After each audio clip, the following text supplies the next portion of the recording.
All right, welcome back to my channel, and today I'm going to talk about Blade Runner 2049. This is part of kind of a Blade Runner series that I'm doing where I have watched the original Blade Runner, talked about it. That was kind of just me reminiscing on that movie. Then I talked about Do Androids Dream of Electric Sheep, and today I'm talking about this film. This is from 2017, directed by Denis Villeneuve. It stars Ryan Gosling as K. K is a replicant, and that's not a spoiler because they tell you that right at the beginning of the movie. K is a replicant that hunts down other replicants. And this is a sequel to the 1982 film. And he kind of, I don't know, it's kind of a mixed bag. Lots of people have talked about this. I will say this, of Denis Villeneuve's movies that I've seen, which are The Arrival, Sicario, and then Dune Part 1 and Dune Part 2, and this. I will say that I think this is Denis' best. I know a lot of people would argue with me on that. I don't hate this movie. I don't think that this movie's terrible. I just don't think that this movie is great. It would fall into the kind of like the mediocre category. So I don't really have a whole lot to say as far as ripping it to shreds or praising it to death. I do think it's been praised and overrated to the extreme. This movie doesn't really do anything that's really mind blowing or advances anything beyond what the original did. You know, the whole question of what is human. The original film, we had a Blade Runner played by Harrison Ford, Rick Deckard, fall in love with a Nexus 6 android. And so in this movie, we have K, played by Ryan Gosling, falling in love with his AI hologram Joy. And so it's like, and it's a little bit on the nose. Like there's one part where like Joy is talking and comparing him to Pinocchio and him wanting to be a real boy. And I don't know. It's just kind of like, it kind of bonks you over the head with the themes of the movie, whereas the original one didn't do that. I think it figured the audience was a little smarter. That is, if you don't have if you're just watching the final cut or the director's cut, or the international cut and the theatrical cut of 82 had the narration that basically thought the audience was stupid and told you everything that's happening. I do think that the original Blade Runner is smarter than this.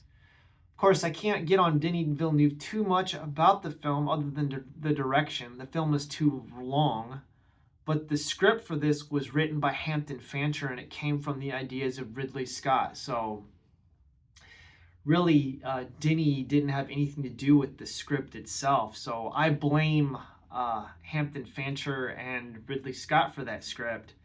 Of course, David Peoples helped fix the original script and kind of tighten it up. And this film, for about the first, I would say, half, is interesting, and then I think it just completely falls apart in the third act, at least for me. The whole introduction of a group of androids or replicants that are interested in a revolution, having a robot revolution. It doesn't really make a whole lot of sense. It's kind of cliche. It's been done 1,000 times. The whole idea of like a replicant messiah, it's kind of cheesy. I really don't know what to say about it. I do think the most interesting aspect of the film is Ryan Gosling's character K's relationship with his AI hologram. And is that relationship real or is it not real?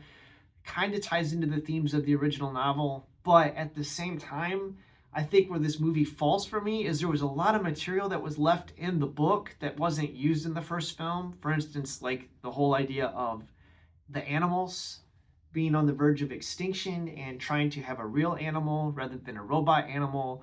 People carrying around like, it was almost like a Kelly Blue Book price guide for animals. They don't do anything like that in this film. So they left that out. That was interesting stuff. What about off-world colonies? We never see what life is like on the off-world colonies. And setting it on Earth again in Los Angeles, I think, was kind of like, we've been here and done that. Now, I think the stuff with Las Vegas is interesting. But at the same time, it's just like, so what? The movie's way too long. Way too long. You could cut a half hour, 40 minutes out of this film, and it should have been done. There's too many lingering shots. There's just too much. It's just too slow paced, man. I know that was a complaint of people in the original, but there's not a single scene in this movie that lives up to the Tears in the Rain with Rutger Hauer. That remains like the best scene in both films. So I'm not going to trash the film, but at the same time, I don't think it's one that I'll probably be rewatching anytime soon. Whereas I can watch the original Blade Runner and always find something new and unique and interesting in it. And this just feels like almost like a soft reboot, almost. It can't make up its mind what it wants to be. It kind of suffers from like the Force Awakens syndrome, where it's not different enough from the original piece to really be its own thing. It relies heavily upon knowledge of the previous film, because we have this whole thing with Rachel and Rick Deckard tying into this, and the Tyrell Corporation being bought by this guy named Neander Wallace, who is not as interesting as Eldon Tyrell. I think that's it. When you have a sequel movie and it has to be compared to the original source material and be compared to the original film, there's just not enough here. And it's not that Ryan Gosling does a bad job. I think Ryan Gosling is probably the best thing about this film. But as soon as Rick Deckard comes into the movie, the entire movie just falls apart for me. It just completely falls apart with Harrison Ford. I don't need to see Rick Deckard. And because for me, seeing Gaff again, Edward James Olmos in like the old folks home was just like such a fan service thing. And it's just nostalgia bait. And I don't understand why people think that this is better than the original. It's not. Hans Zimmer's score has got nothing on Vangelis. Vangelis blows this out of the water. It just didn't have enough synthwave in it. It wasn't cyberpunky enough, It just, I don't know. The holographic projection thing for Joy seemed really low tech to me.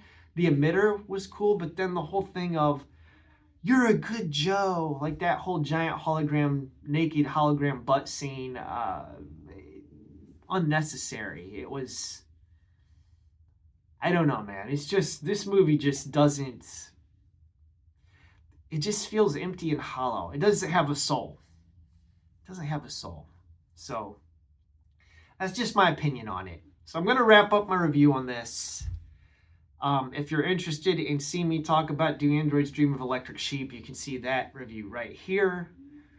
But I'll probably talk about Ex Machina, the film from 2014, because I think the whole idea of Ex Machina and falling in love with a hologram, like in this, an AI, like this guy falls in love with an AI in Ex Machina, and I think it was done better. And that film predates this film.